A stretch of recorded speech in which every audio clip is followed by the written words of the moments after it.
Hey guys, welcome back. Drip and Farm Poor Poverty. I'm your host, Drip Coach. Now let's jump right into it. And funny thing, somebody mentioned to me I should have changed my name Drip and Farm to Poverty, because that is exactly what's happened over the last 2 years roughly. And because of that journey to poverty, I decided to recap on the lessons learned. So somebody asked me about that in a previous video, and it's been a while since I've done this specifically, or at least with this title. Got over 1,000 videos, so I have no idea what I have at this stage with videos and whatnot. But in this one, this was March of 2022, and I had these six lessons. Don't ape or FOMO, don't diversify, have a plan, stick to your plan, and determine your risk, and definitely incorporate some crypto security.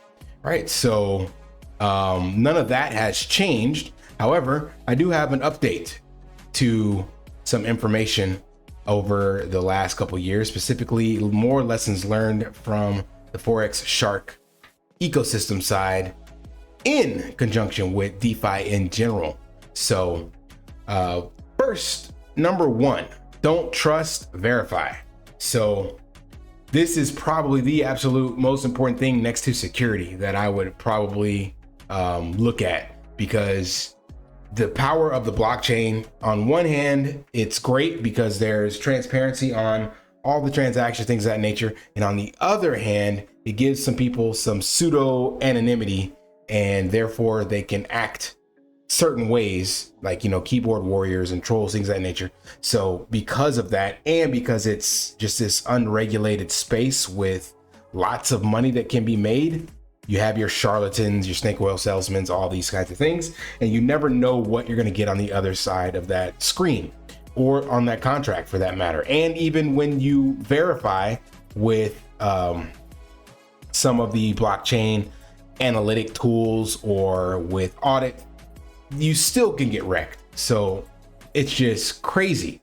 And because of that, then you're just more likely, you're better off just sticking with your blue chips, because everything in the DeFi side is just landmine after landmine. I think in this video here, I was praising UST Terra Luna and how I was getting 19% on my UST as a stable coin and very low risk of it going to zero. And well, we all know how that turned out, right? So crazy lesson learned. Don't trust, verify.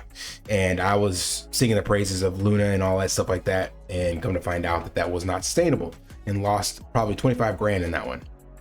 Community, I say, is number two, or at least lesson number two that I'm going to bring up, not necessarily in this order, but the power of a community is by far, again, one of the most important things, because each person in the community determines the success or failure of that project. It's that collective energy and wisdom from the community that allows for the growth and innovation of the project.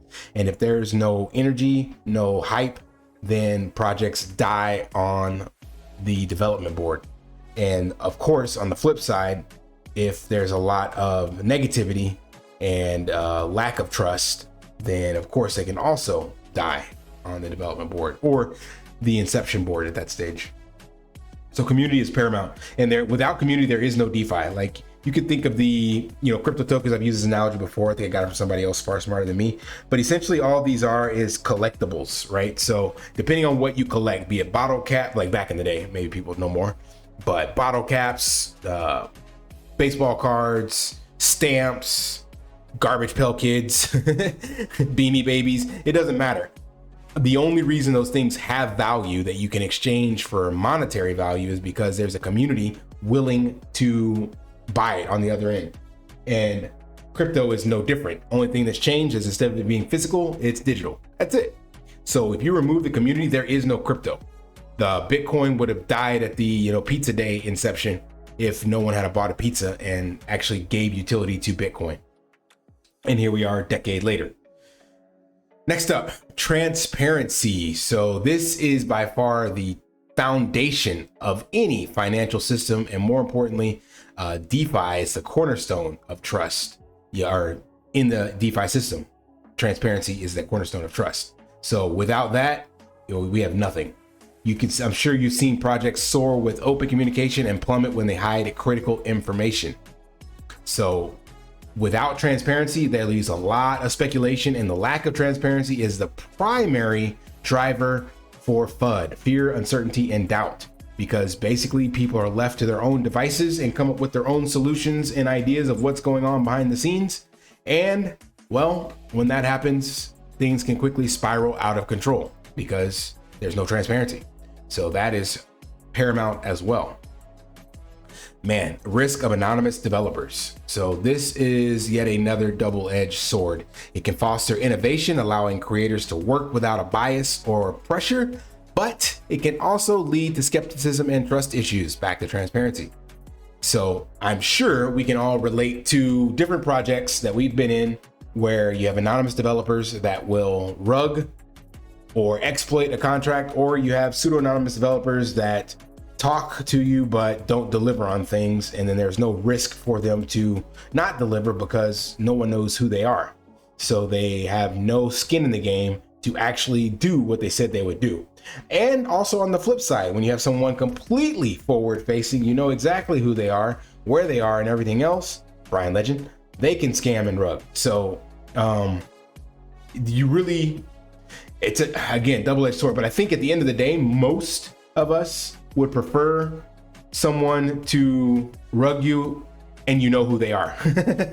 So it's like being robbed, face to face versus, someone covering up their face in the back, and sneak up on you or something like that. So both of them suck and you lose your capital regardless, but being able to at least point the finger at someone, I think that allows people to have the hope that maybe one day you'll get the money back, like with Sam Bankman-Fried and Do Kwon from Terra Luna, being able to point the finger, like chances are you're never gonna get any of that back. BitConnect, but at least it gives you a little bit, I think, give people a little bit of a warm fuzzy that, hey, they at least have a name with a face and maybe justice will be served. So don't mistake the person in the front of the limelight as like more security, but it's better than, I guess, completely anonymous in some cases, or probably in most cases. Next, security is paramount for sure. So we all know about, the importance of SAFU contracts, about protecting your seed phrase, about interacting with dApps that are questionable, all sorts of stuff. So security is the one thing that probably don't need to beat into anyone's mind watching this, but it definitely needs to be reminded because we often get complacent with our security, copying, pasting your MetaMask address to send something to, and you could have a Trojan Clipper virus on your computer, which changes that address, or approving certain functions on a contract that you're not sure about, all sorts of stuff. So there's ways in which we're just clicking buttons and we can probably forget and get complacent, and something could have changed and you could literally get screwed going to the wrong website when there's a Google sponsored ad taking you somewhere else, all sorts of stuff. Let's move to user experience. So that is super critical. I know we can all, again, relate to projects that have had some very simplistic user interfaces and they have done extremely well.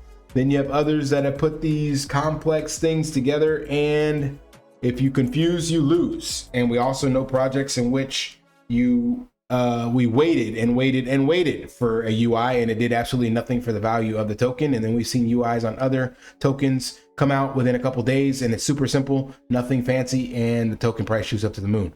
So there's a fine line between complicated and user-friendly, but also, again, the energy in the space requires immediate action, and sitting on your hands is not an option. So that needs to be taken into play. Next is sustainability and long-term vision. Now, this one's kind of a catch-22. So in DeFi, I don't believe sustainability and long-term vision go hand in hand. Like there is no projects out there that I've seen that are able to actually execute on this and prove this, because I guess it depends on what your long-term vision is. Maybe that's 3 months in DeFi and that's like 3 years in TradFi.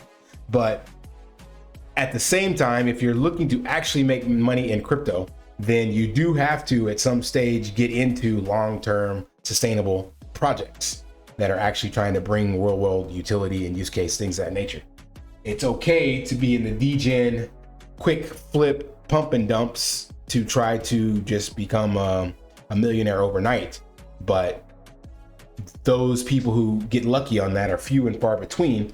So at some stage, you do need to look into some level of long-term sustainability. And I guess as of right now, the best and brightest future for that would be Bitcoin.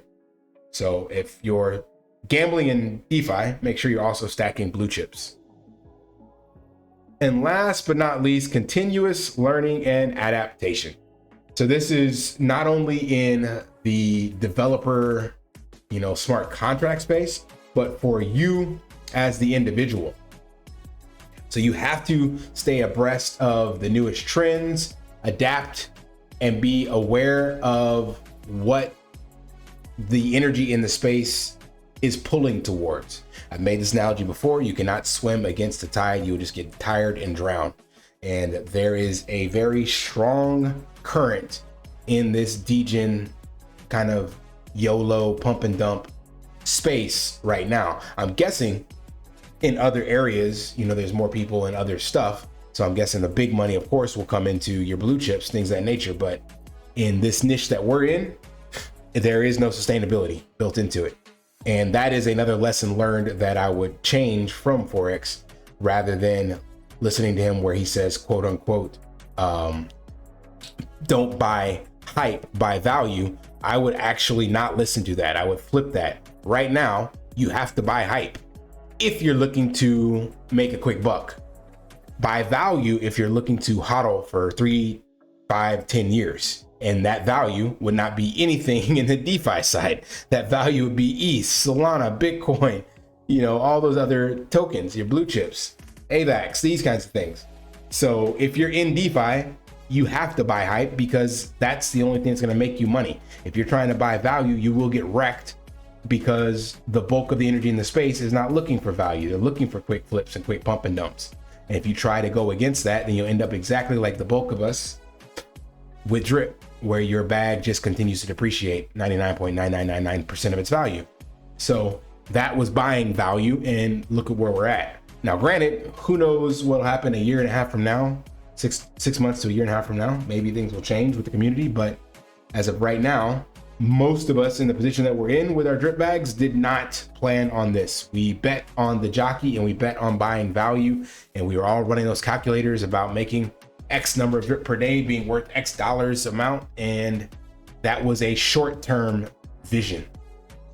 So hopefully now you have learned and adapted to understanding the energy in the space and understanding, what people are trying to sell you, especially developers and content creators, because as I mentioned multiple times before, they are not immutable to this, or immune to this, I should say, because they have skin in the game, but they also can make more money by shilling projects to their community.